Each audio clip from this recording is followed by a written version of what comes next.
Hello, everybody. I want to give a shout out to, I believe it's Blair Taylor, who I caught coming through the comments a little bit earlier. We're going to get started in just about 2 minutes. Yep, gotcha, Blair. Gotcha. No problem. I hope everybody is doing well. It is Tuesday. For those of you who are still sometimes forgetting the day, I did this even before all of these weird times, even pre-pandemic. I think I had trouble remembering what day it was sometimes because, you know, our days look alike. That happens sometimes. Completely normal. What do? We forage on and we make the best of it. That's what we do. And that's what we're doing here. We're here to have a good time. We're here to play some trivia. You can forget it. You can forget the day. You can forget everything for like 15 minutes and just hang out here and play some trivia with me, your friend Hal, and my wife Jennifer. Jennifer, say hello. Hello, everyone. Jennifer, how are you doing today? I'm great, thank you. How are you and everybody online? I'm doing well. Did you remember what day it was all throughout the day today? No. All right. Also did not remember. Good. I'm not alone. That's important to know. Let's see what's going on here in the comments. Hello to Cruise Row in Detroit, Michigan. Wishing everybody good luck. Very nice of you. Lisa, I will open the Trivia Bay doors. Very nice 2001 reference, of course. Hello, Carmack in Maryland. Hello, April Lynn. Hello, Ben in Bloomsburg, PA. Yes, yes. Shout out for Comic-Con at home from TB12. Yes, very weird. Comic-Con is happening at home. I think they pre-taped everything. I haven't been to Comic-Con for a couple years, but I'm glad it's continuing, even if it's in a virtual form. It's important for people to be able to gather, even if it's online, around some common interests. Folks, we're going to get started in just a couple seconds here. Over 20,000 people already in the game. That's exciting to me. So let's begin. Thank you all for joining me on this fine Tuesday to flex your trivia muscles via Swagbucks Live, the mobile game show where you win money from the comfort of your phone. My name is Hal, and I'm the one who produces this show, but only the parts that you enjoy. Whatever you don't like is someone else's fault. We've been over this. Let's take a look at one of the parts of the game that I know that you do like, and that is the grand prize. There it is. That's $1,000, and all you need to do to win your share is correctly answer 10 multiple-choice general trivia questions. We have bonus SB for you too, of course. After Q1, you will receive 1 bonus SB for every question you get right, even if you've already been eliminated. But stick around until the end of the game to claim them. You got to do that. That's the only way to add them to your account. Unless, of course, you win the game. That's the other way to do it, because then you'll get your bonuses automatically added to your share of the grand prize. No claiming necessary. Now, I know your real favorite part is when I stop talking and get to the game, so I'm just going to get the comments out of here. There we go, and do just that. Here's your warm-up question. Question number 1.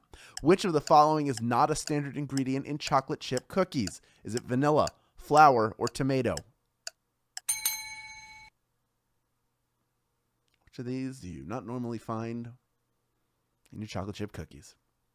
There are a lot of great variations that you can bake that will make your cookies stand out, whether it's walnuts or a dash of almond extract, one of my favorites. But is anyone out there adding tomatoes? I hope not. 98% of you knew that you don't add them, but 2% of you went with either flour or vanilla, both key components to a good chocolate chip cookie. I make chocolate chip cookies a lot. You know, I've made them probably 4 or 5 times since we started quarantine. One of my favorite weekend treats. Tomato in it. Never will. All right, let's move on to bonus SB. I've got 1 bonus SB for you. If you can correctly answer this next one, it's question number 2. When talking to someone, which of these is considered to be the most polite thing to do? Is it make eye contact, mimic all their movements, or belch as loud as you can? What is the polite thing to do while in conversation? When you're talking with someone, you want them to feel heard and know that they have your undivided attention, which you can achieve with just some basic eye contact. That's right. No need to belch. Don't mimic all their movements. That's what kids do. That's what little tiny kids do. And sometimes I do it to Jennifer. I've done that before. I'm not proud of it, but hey, 94% of you know your basic manners. Well done. Only 6% out on that one. Mimicking all their movements. No, that is not good. If you're like, definitely not polite. That's just a free tip from me to you. Even if you didn't get the bonus SB on that one, at least you came away with a little bit of knowledge. All right, let's move on to a bonus SB for everybody who can correctly answer question number 3. What are the 4 cardinal directions? Is it jump, stand, sit, and kneel, round and round and round and round, or north, south, east, and west?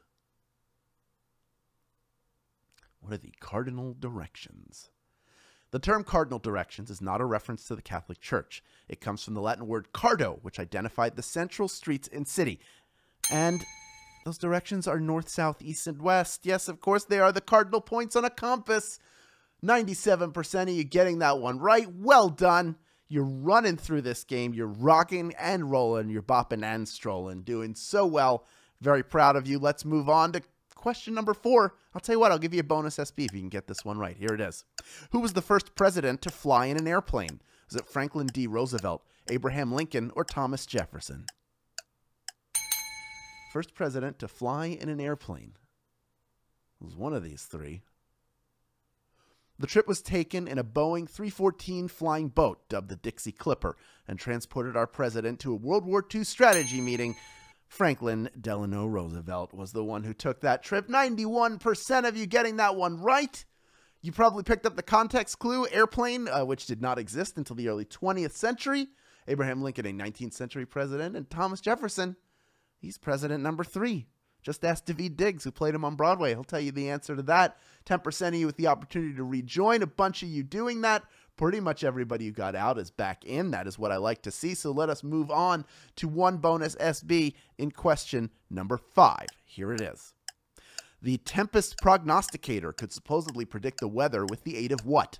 Is it rabbits, leeches, or magnets?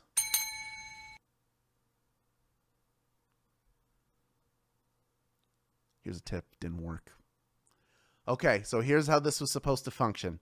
As atmospheric pressure dropped with an approaching storm, the leeches would try to escape their glass tubes, which made a bell ring. Leeches is the answer. 38% of you getting that one right. The Great Leech Weather Predictor did not work. It didn't tell you when the storm was coming. The science, I want to say the science was sound, but I don't know that it really was. 55% going with magnets, which makes sense. That feels like something that certainly has been used at some point to try to predict the weather. But this particular device was a leech device. But out of the 63% who got out on that one, already almost 3/4 of you right back in it again. We have almost 17,000 people vying for a piece of our $1,000 grand prize. That is what I like to see. So let us move on to one bonus SB in question number 6. Here it is. What instrument is Stevie Wonder known for playing? Is it the keyboards, the violin, or the slide whistle? What do we know little Stevie Wonder for playing? He's also a really good drummer, and while his musicianship is impressive given the fact that he's blind, Stevie Wonder would be an amazing keyboardist no matter what. Keyboardist is the answer. Looking for those keyboards. 97% of you knew that, and aren't you lovely? Because you're going to be moving on to the next question. But for the rest of you, you can just say, I just played to win the bonus. Or you can rejoin. You can do either one. I'm comfortable either way. It's whatever makes you happy. I'll tell you what would make you happy is winning a bonus SB by correctly answering our next question. Here is question number 7. What toy was banned from the NSA? Is it Teddy Ruxpin, Mr. Microphone, or Furby? One of these toys is not allowed inside the NSA. Which one is it? These little guys can follow voice commands and learn them, which means it can record you. And our government doesn't need a bunch of Furbies leaking state secrets. You can't have a Furby in the NSA. 65% of you got that one right. Well done. 35% of you going down on that one, but you have the opportunity to rejoin. Fun fact, we had a Furby in our office that for some reason it was put in my care, and we would just take turns hiding it in one another's desk drawers. So you would hear it move once in a while, and it would not stop making noise. And it was very frightening. I'm glad I'm home. All right, let's move on to a bonus SB for everybody who can correctly answer question number 8. Here it is. Thomas the Tank Engine was featured on which children's show? Was it 321 Contact, The Electric Company, or Shining Time Station? Maybe you watched this as a kid. Maybe your kids watched this when they were younger. These shorts and the books they're based on originated in the UK. And when they came to the US, they were segments within episodes of Shining Time Station. Shining Time Station, that is the answer. Ringo Starr was Mr. Conductor for a while, and then George Carlin took over. But there you go. And he had his own shows too, Thomas the Tank Engine and Friends. He's a huge star, but 80% of you getting that one right. That means we have over 9,000 people still vying for a piece of that $1,000 grand prize, and that ain't too shabby. Let us move on to a bonus SB if you can correctly answer question number 9. Here it is. SNL's Tina Fey wrote which autobiography? Is it Bossy Pants, The Long Walk to Freedom, or Angela's Ashes? Which of those is Tina Fey's autobiography? Maybe you've read it. Maybe you've seen the hilarious cover. Her story of being raised in suburban Philadelphia, then going from the second city main stage to being the first female head writer in SNL history, then creating 30 Rock, can be found in Bossy Pants. Bossy Pants is the answer. 8,905 of you have made it this far, and you are ready for our final question. Well done to you. Well done to all of our players who've been picking up those bonus SB along the way. You know what to do after this game. You click the Get More Rejoins button. You share your link with people and the little code that comes with it, and people sign up and they enter that code using your link. Well, you get a free rejoin. How's that, amigo? Hey, are you hungry? Because I am. And you know, you can get paid to order dinner in with DoorDash, right? When you sign up through Swagbucks, you'll get free delivery on your first order plus 2,000 SB. DoorDash delivers food from local restaurants in your area. Just install the app and see how easy it is to have whatever meal you want brought right to your door. Now, you have to be a U.S. player to qualify, but check that out after the game. We've used DoorDash a ton over the past couple months. It has been the best. Sometimes I cook a lot, but sometimes you don't feel like cooking, and then DoorDash can have the food to you in very short order. They dash it right over. It's worth checking out. Check it out after the game. Earn 2,000 SB. Folks, 8,991 people are still vying for a piece of our $1,000 grand prize. We've got over 23,000 of you total playing this game. Everybody gets a bonus SB if they can get this next question right. It is the final question of this Tuesday game. Question number 10. What insect is part of the name of a spelling contest? Is it a fly, a bee, or a locust? Which of these is also, it's an insect, but it's also a spelling contest? What is the answer? The term is not about insects, but rather a communal gathering of people for a specific purpose, like quilting, or in this case, spelling words. It's a bee. B is the answer. 8,844 of you knew that answer, and you, my friends, are splitting our grand prize. Well done to each of you. Picking up 12 SB plus the bonuses you got along the way. Whitney, you are a winner today. Chris Crazy Cart, it's not crazy to me that you won this game. You killed it, and happy earner 20. I bet you are happy because you just won Swagbucks Live. Why would you not be happy with that? And hey, all of you who earned some bonus SB and claim them, I'm sure you're happy too. And you're going to be even happier when all of you take the SB you've earned and redeem them for PayPal cash or gift cards to Amazon, Starbucks, Target, literally hundreds of other places.